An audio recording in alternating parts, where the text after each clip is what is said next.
The 7-step goal setting process. Number 1, decide exactly what you want. Be specific. This is really important.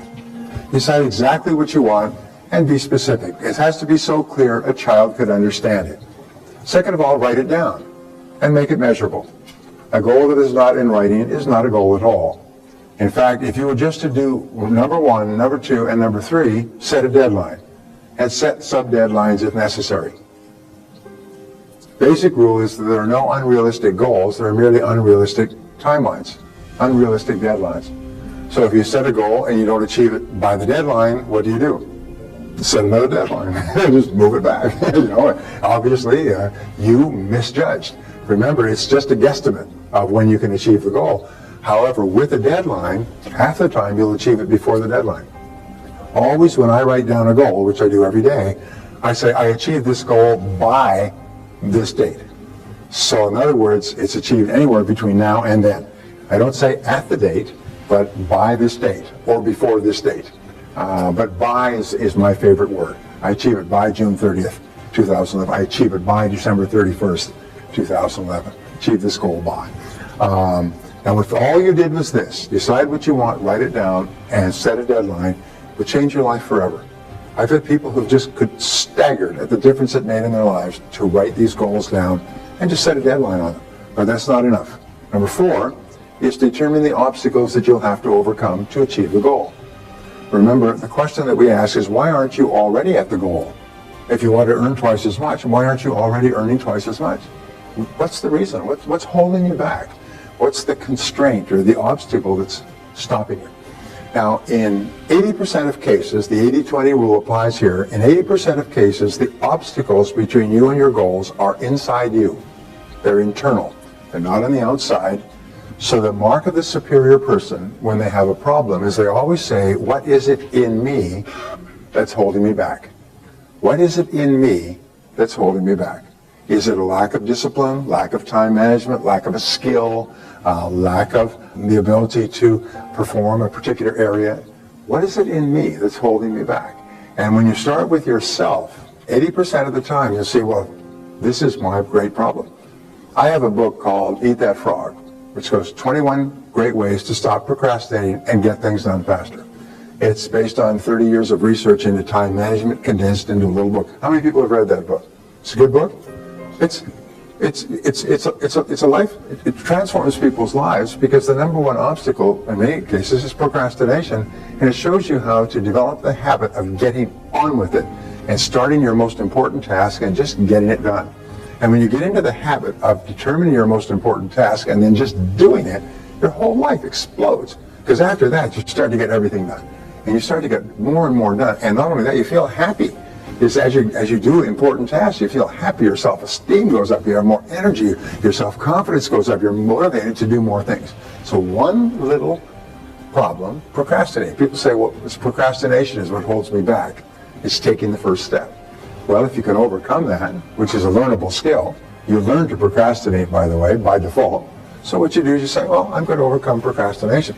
And don't say I'm going to do it tomorrow or next week. I'm going to take a year. And by the end of the year, I'm going to be one of the best time managers and result getters in the world. Just give yourself a year, work on it every day. And I can promise you, 3, 6, 9, 12 months from now, you're going to be a production powerhouse. You're going to be the most productive person in your industry. You're going to be getting so much done. So determine the obstacles. Now, the next is determine the additional knowledge and skills that you will require.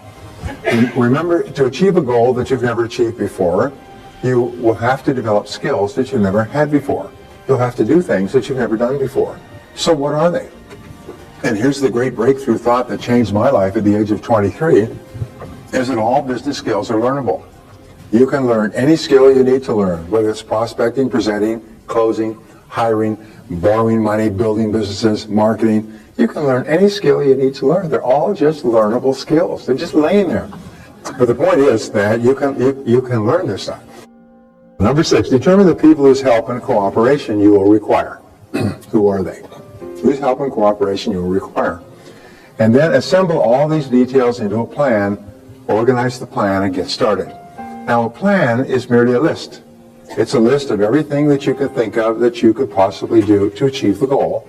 And then you organize the list by priority, what should you do first, and sequence, what should you do second. I had a gentleman in my course in Sydney, Australia, and he had started off a business when he was about 20, 21. He worked his head off for 7 or 8 years. He's now 28, 29. He had a very successful business. But now he realized his whole childhood was gone. All of his friends had gone off and traveled around the world and so on. He wanted to travel. I mean, he wanted to go to Europe, and he wanted to visit Paris. And he had a good business. He'd been trying to sell his business for 2 years. And I said to him, he said, tell me, what can I do? How can I sell my business? I said, well, have you ever read a book on how to sell a business? He said, are there books on this subject? I said, of course, there's thousands and thousands of businesses that are sold every year, and there's experts who help people buy and sell business, and they've written books on it. As a matter of fact, any bookstore has a section in the business section on small businesses, and one of the subjects is how to buy or sell a business.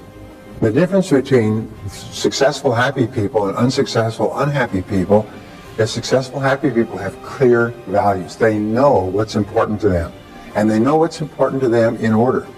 For example, my highest value has always been my family.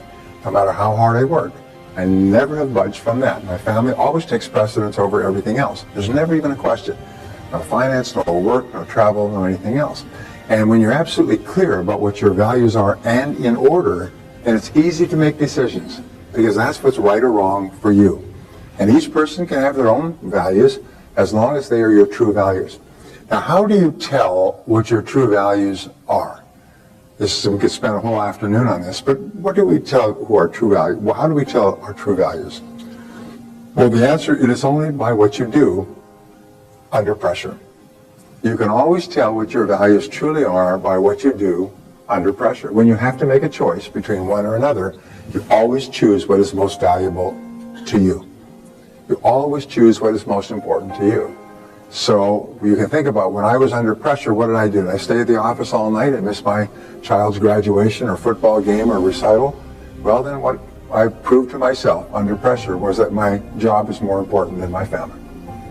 So you can always tell when you're forced to choose what your values are. And sometimes by just simply changing your values and saying, no, from now on, I will always make this choice, you become a different person. You become a different person. And when you live consistent with your values, your self-esteem goes up, your self-confidence goes up, your self-image improves, you feel happier, more positive about yourself. A good friend of mine once said that all problems in life can be solved by a return to your values, by going back to what was true for you. The greatest of all human values, of course, is integrity. But what I've learned about integrity is the overarching value that guarantees all the others. Integrity means that you live consistent with all your other values. Because you always tell the truth, you always live in truth, you always speak the truth. And whenever you deviate from your own personal integrity, you'll always feel uncomfortable, frustrated, angry, and so on. So when you go back to the main value in living in truth, for you, you start to feel happy again, and everything starts to flow. So here's the third question, is what would you do, how would you spend your time if you learned today that you only had 6 months left to live?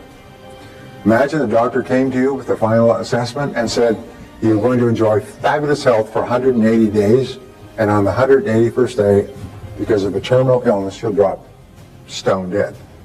What would you do in your last 5 or 6 months? What would you spend your time on if you only had 6 months left to live? Now this is another values question. This question asks you what is really important to you in life.